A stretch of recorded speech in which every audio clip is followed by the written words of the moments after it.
Hello and welcome to another Project Cars 2 setup guide. Today we're going to be driving the Ferrari 488 GTE in snow conditions at the Nürburgring. In the video we'll take a fast lap around the circuit, I'll look through all the settings that I've adjusted, then we'll take a slower drive around the circuit and finally take a look at that replay. So let's get on with things. Now usually in these community events where you've got a great circuit like the Nürburgring, covering it in snow and icy conditions and putting yourself in a car that's got over 500 horsepower is a silly idea altogether, and generally I wouldn't bother taking part in any of these events because I really do think these should be done in dry conditions or wet conditions. You're just never going to find this scenario in a million years. Anyway, for the sake of the channel, I thought I'd dive in and just show you a few of the tips around driving a flat out lap in the snow. So let's get on with it. Now usually during these fast laps I just let the tape roll and just let the driving do the talking, but seeing as it's such a slow lap I thought I'd just try and talk over it. So usually you'd be lapping around here in the 150s, but driving in the snow is considerably slower. We're going to be doing about a 2-minute 25 lap. So braking with the boards on the right hand side just at the last board and just letting the car run wide as it comes round here. Just really tentative on getting on the power, and I am running the low traction control setting, just trying to hug this curb and let the car run out wide on the right hand side. And again we're just creating corners really as we're turning in slightly early, a little bit running wide there, and again we're just trying to take a wide arc around the outside there. And the traction control, you can hear it just whirring away, struggling to get the power down, but I really did try this without any traction control, and unless you've got the cat-like reactions it's very hard to catch these slides. So yeah, just going a bit too much there, not the best exit on that corner, and just running down here, just looking for a braking spot. On the left hand side is like a little square of ice on the snow, and remembering not to lock those brakes. It's very hard. There's no ABS, and ABS would probably kill the lap altogether, but this section just trying to carry as much speed through here as possible, but the traction control, you can hear it just kicking in, just being really tentative on the steering. Might even be worth opening up the steering ratio a little bit more to fine tune some of the steering inputs. Again, just dropping down into second, letting the car run out and wide on the outside, trying to bring it across to the left hand side to get a nice wide line out onto this long straight. And as we go through this middle kink, you're almost just trying to throw the car at it and get the car to turn, just trying to carry as much speed through here as possible. And again, just looking for those boards on the right hand side, but braking just at a little white line beforehand. And whether to carry first gear through here or second gear, I was never quite sure, to be honest, but I imagine someone will manage to get a perfect lap somewhere along the line and get into the 224s or even the 223s if you've got a really good setup and you manage to get that perfect lap. But I thought I'd chuck an early lap in and just try and assist those that were trying to get on the leaderboards. So there was a lap, 6 days to go. I don't imagine that'll stay there, and I thought I'd leave up my sector times just so you've got something to aim at. Let's take a look at the setup. So moving on to my setup, if you've had a look at my 488 setup from the Daytona road course, I've just continued with that setup and just made a few minor changes. Obviously we're going to be running the ice tyre, there's no other tyre that's going to be of any use. Brake pressure wise, again, this is going to be something that comes down to what type of pedals you're using, and I've just moved the brake bias a little bit more towards the front of the car, and I don't even know why I'd probably need those brake ducts open. It's not exactly going to overheat. The rear downforce, I've added loads of downforce to the rear, almost maxing it out, and brought the longitudinal weight bias slightly more forward to just dig in. The ride height is almost as low as it goes, and the spring rate's pretty hard on the front. Just brought that camber angle at the rear.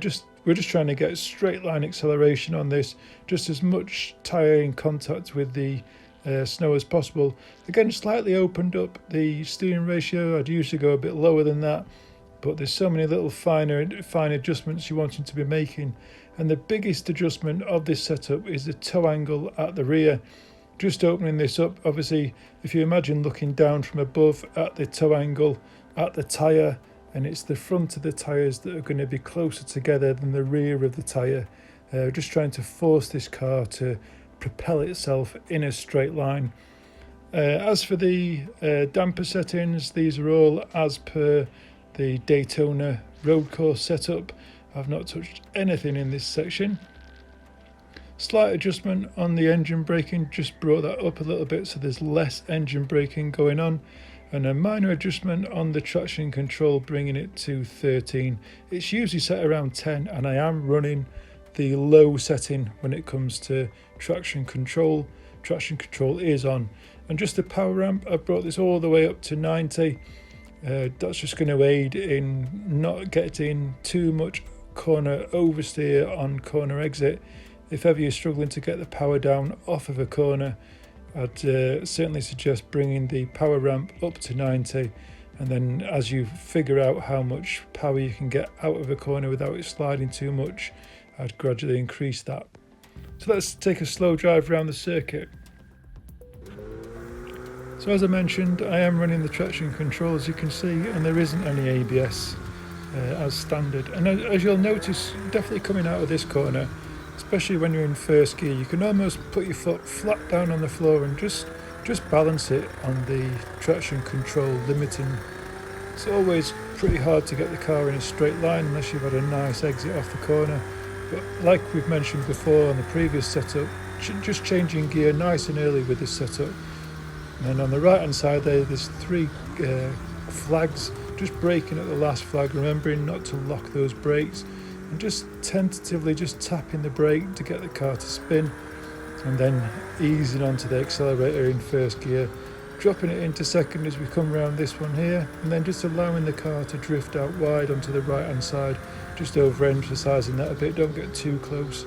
And then again as we come around the inside, dropping it into first gear, and just trying to line itself up on the left hand side as we swing it round and cut closer to the apex of that corner.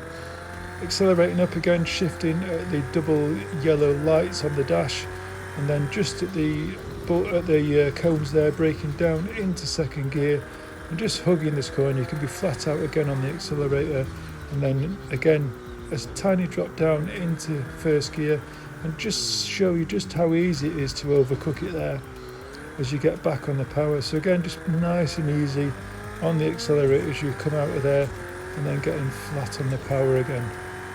So as you're coming down into the hairpin, just take a little look on the left hand side. There's like a square in this snow there that I just brake for.